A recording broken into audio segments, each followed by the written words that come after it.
Hello and welcome. In this video, I want to go over camouflage for stealth camping because looking at a lot of other YouTubers' content and then reading the comments, it doesn't seem like it's something that's very well understood. So I want to give you my perspective as an ex-sergeant who used to teach cadets. And what I'm going to do is give you some explanation on the principles and theory. I'm going to give you some demonstration, but it's important that you go away and practice because camouflage is as much a discipline as it is an art form. First of all, let's set some ground rules. We're talking about camouflage for the purpose of stealth camping. We're not talking about hiding from a sophisticated enemy. And while someone always wants to mention wide spectrum infrared or thermal imaging, that is not what this video is about. It's about hiding from relatively unsuspecting members of the public and remaining undetected. So I'm just going to choose the most relevant bits for that purpose. Now, some of you are going to be tempted to comment that you can actually see my shelter, or that you'd move it here or there to be better hidden. But let's agree right from the beginning that there's very little training value in showing you a video of a shelter that you can't see. Now, if you're wondering where the shelter is in this scene, did you think it was here?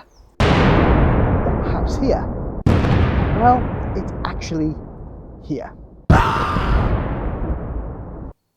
Another thing that people feel compelled to comment on is why bother with stealth at all when you can just call it wild camping and have done with it? Well, there's lots of reasons why you might want to incorporate stealth into your wild camp.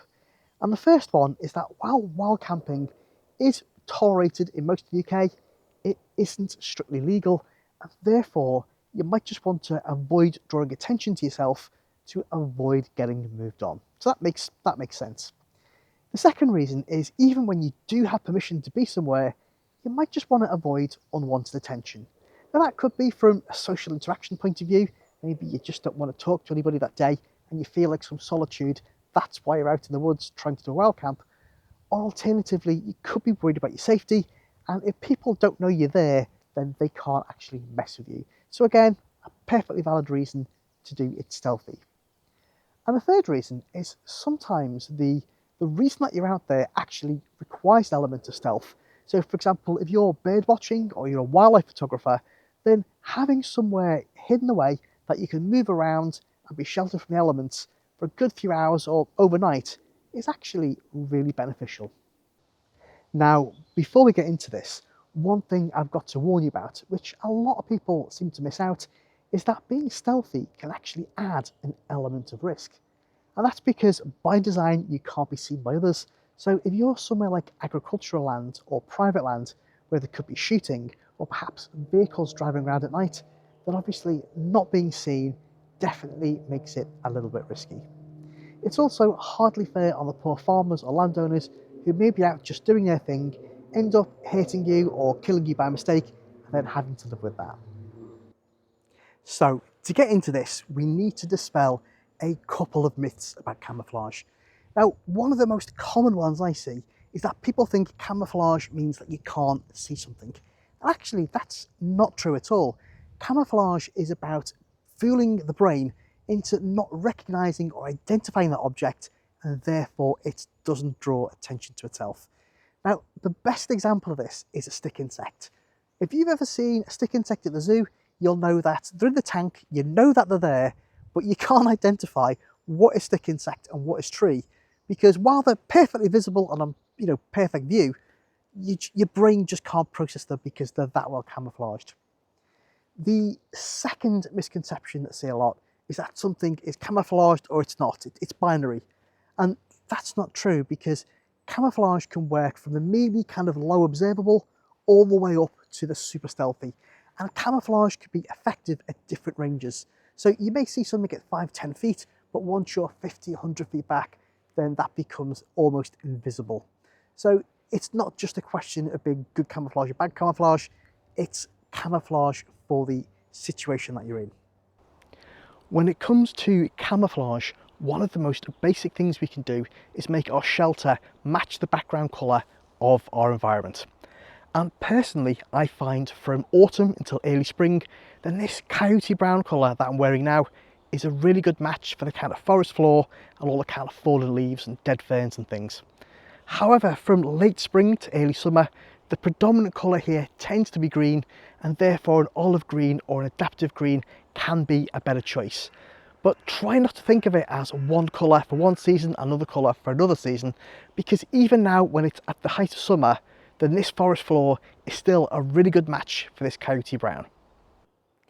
After colour, then shape is probably one of the next most important things when it comes to camouflaging your shelter, because your brain is constantly trying to recognise familiar shapes, and the way it does this is it looks at what the eye can see and then it compares that to an internal database trying to recognise familiar objects.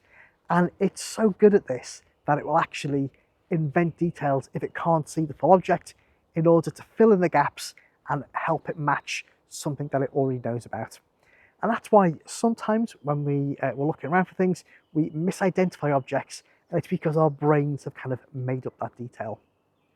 So what we can do here is try and trick the brain into not recognising the shape, and there are a couple of ways of doing it.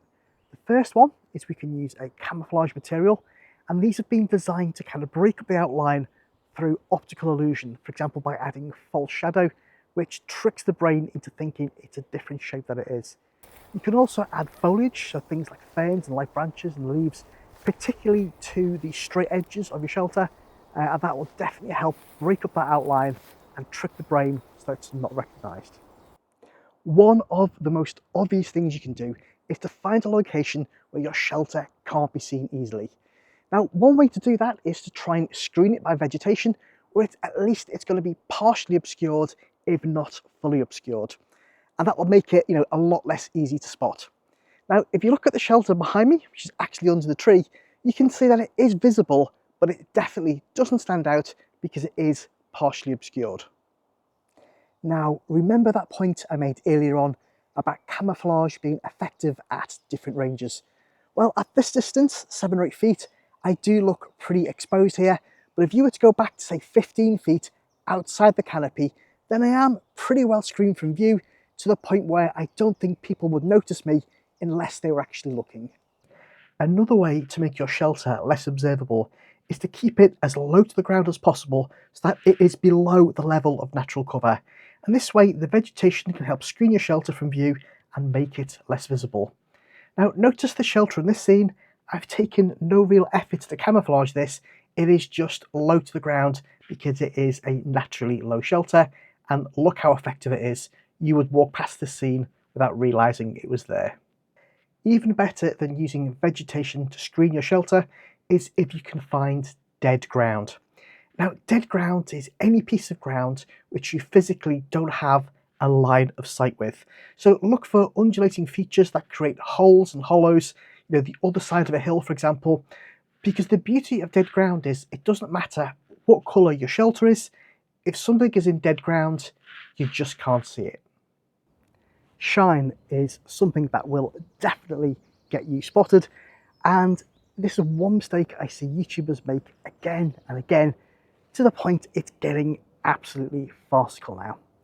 Now, in the military, they take this to the nth degree. They cover their skin with face cream to take away the shine of the skin. They'll cover their optics, with screen netting to avoid reflections, which is all a little bit extreme for a bit of stealth camping. But the bare minimum we should be observing if we're stealth camping is to maintain good light discipline. Because if you have a fire at night, then at that point, you're not stealth camping anymore. You are, in fact, just camping, because that's going to be seen for miles. And also think about your use of other light as well, because I've seen YouTubers where they have this lovely stealth shelter and then it gets dark and they light the whole thing up with external video lights so they can get some good footage. And at that point, you're more visible during the night time than you are during the day without all the camouflage netting. So that isn't stealth camping. If you need to use a light at night time, you want to use the dimmest light possible. You can cover a torch with a duct tape, just put like a couple of pinpricks, in the end, just start a pinprick a light through. That's plenty to see by, read a map, etc. Or use a torch that has a candlelight function, which makes it really dim as well. That's also a viable option. And if you can, get as low to the ground as possible so that the vegetation screens your light, and then it'll be less detectable. Scent is something else we need to think about when we're stealth camping, because the scent that we give off can actually give us away.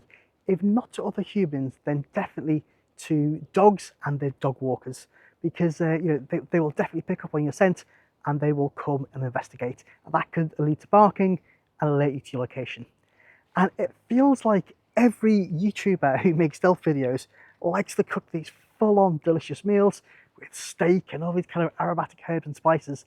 And that looks great on video, but it's a massive no-no when it comes to stealth camping. You're much better off using these boil-in-the-bag meals because one, they can be eaten cold, and two, while you are cooking them up and heating, all that scent is contained within the bag until you open them.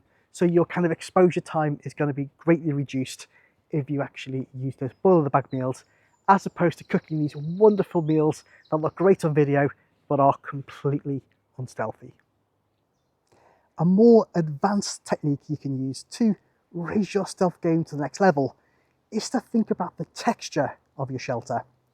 Because if you look at a basher, a tarp or a tent, then they have very smooth surfaces compared to the surroundings, which are usually very rough. For example, if you look at leaves on the ground or tree bark, it has a very rough texture, and so your shelter will stand out by being smooth because it's a completely different surface. Now, one way you can improve this is by adding a camouflage net. And a camouflage net is a fantastic tool because not only does it improve the texture of your shelter, but if you use it correctly, it can also hide the shape a little bit and disguise that. It can also introduce shade and improve the colour by having different camouflage nets to suit different environments. But I've got to stress that's more of an advanced option, and unless you're carrying out everything else first, it's going to be a complete waste of time for you. So if you're sitting there with your fire going at night, a steak on the go emitting all these smells, your video lights on so you can create content, talking loudly into your microphone, well then that camouflage net's not going to give you any value at all, because it is the icing on the cake and you do need to have the cake first. So once again, I hope you found that useful, and hopefully I'll see you next time.